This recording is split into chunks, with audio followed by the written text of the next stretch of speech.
Om Swastiastu, salam santun, Om Wigidamastu, Rahayu, Rahayu, Rahayu. Banyak sekali orang yang bertanya kepada saya berkaitan dengan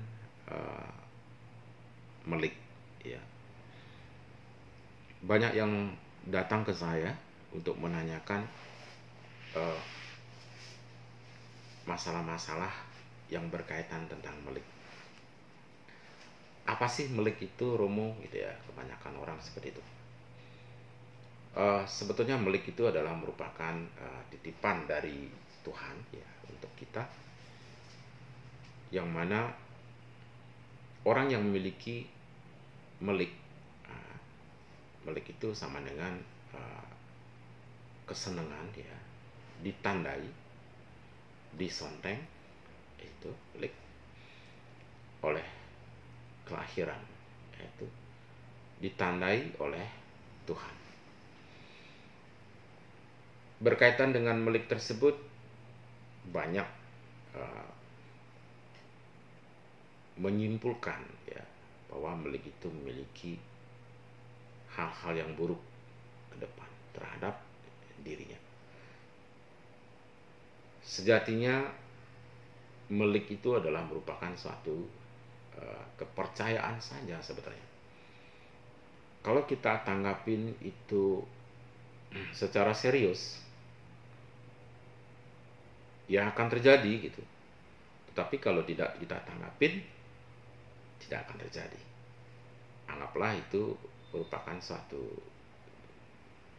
keyakinan ya, yang disugestikan oleh orang tua atau leluhur kita, sehingga tertanam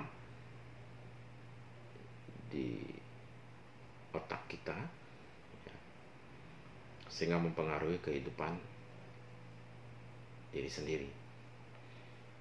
Misalnya yang dikategorikan melik itu ada tanda-tanda pada tubuhnya ya, bisa terjadi ada kelebihan ya pada tubuhnya, misalnya lidah poleng ya. Di lidahnya itu ada guratan hitam, itu yang disebut dengan lidah durga ya. Konon orang yang memiliki lidah poleng atau melik durga ya, itu segala ucapannya bisa terjadi ya. Misalnya jika orang tersebut mengatakan buruk kepada orang lain, bisa saja itu terjadi gitu ya. Kemudian ada juga kadengan di kelamin. Yang paling ditakuti oleh sebagian orang adalah adanya kadengan di kelamin. Disebut sebagai kadengan apit wangke, di mana orang-orang yang memiliki kadengan apit wangke tersebut bisa terjadi di kehidupannya di saat dia menikah ya dengan pasangannya, usianya menjadi pendek seperti itu. Kemudian jika kedua pasangan ini kuat, suami istri itu kuat, kemungkinan saja bisa anaknya yang menjadi korban atau meninggal dunia ya, walaupun kelahiran, kehidupan, kematian itu ditentukan oleh Yang Maha Kuasa. Namun dari beberapa yang sudah terjadi ya, dari pengalaman-pengalaman memang itu terjadi, merenggut memang ya. Karena apa? Karena sugesti pikiran semuanya. Karena kembali kepada sugesti pikiran. Karena kita dihantui oleh sifat yang dikatakan ya bahwa melik apit wangke itu akan merenggut diri, pasangan ataupun keluarga. Ya. Kemudian ada beberapa juga yang bertanya kepada saya berkaitan dengan pernah menggugurkan.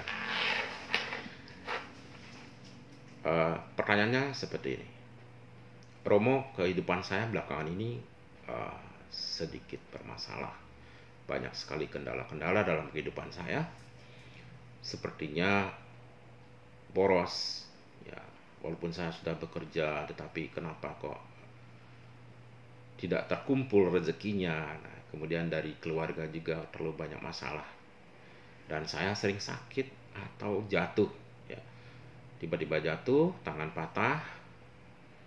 Kemudian banyak hal lagi dari cerita-cerita yang diceritakan kepada saya dalam konsultasi di rumah ya. Jadi saya jelaskan untuk yang pernah menggugurkan ya. Itu sang roh anak yang menempel pada diri ya, yang roh anak yang digugurkan baik secara sengaja ataupun tidak,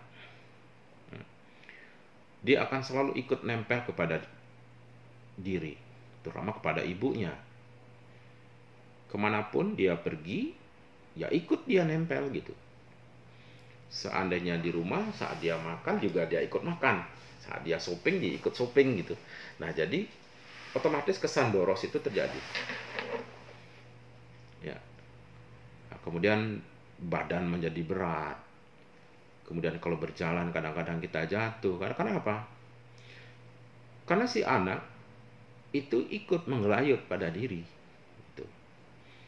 Nah, itulah yang menyebabkan sering terjadi kecelakaan pada diri, poros. Kemudian jika menikah, bisa saja tidak punya anak. Karena sang anak yang menempel ini secara otomatis mempengaruhinya begitu. Jadi dia tidak ingin melihat ada saudara lain sebagainya gitu. Nah, seandainya pun dalam pernikahan dia punya anak, nantinya bisa terjadi anaknya tersebut sering menangis gitu ya. Seperti ada orang yang mengganggu gitu tiap malam, kemudian ada sering juga sakit. Ya. Karena apa? Karena yang dia diganggu oleh roh atau atme yang belum bersih ini gitu. Nah, itulah pentingnya untuk melakukan beberapa hal di dalam penyucian, pembersihan ya, yang disebut dengan mebayuh untuk yang memiliki kategori melik ya. Kemudian juga yang memiliki roh atau atme yang pernah digugurkan, yaitu dengan menyucikan atmenya yang disebut dengan ada yang ngelunga ya, warak kruron atau atme widikara. Tujuannya adalah untuk membersihkan sang roh agar dia naik menuju Brahman atau Tuhan sendiri. Banyak hal yang membuat kehidupan orang itu terpuruk ya. Itu pun jika diyakini ya, sebab kita bermain tentang logika, tentang sains dan tentang sugesti. Itulah kekuatan sugesti yang tertanam dari gugon tuon, cerita leluhur, cita nenek, cita kakek, cita bapak yang diturunkan kepada kita. Secara otomatis memberikan sugesti kepada diri, mempengaruhi pikiran. Nah, jadi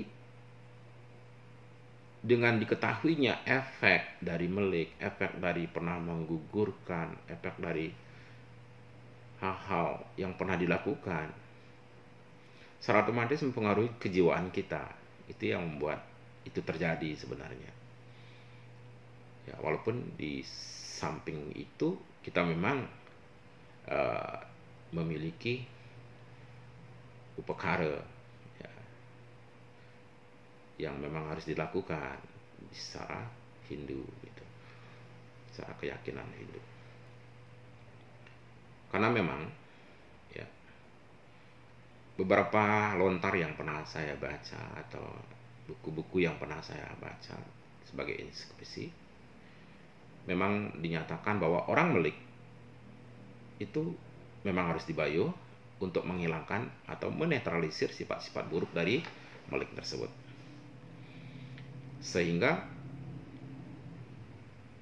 orang yang Melik tersebut terhindar ya dari hal-hal yang buruk yang dapat mengancam keselamatan jiwa dan raganya. Kemudian bagi yang pernah menggugurkan,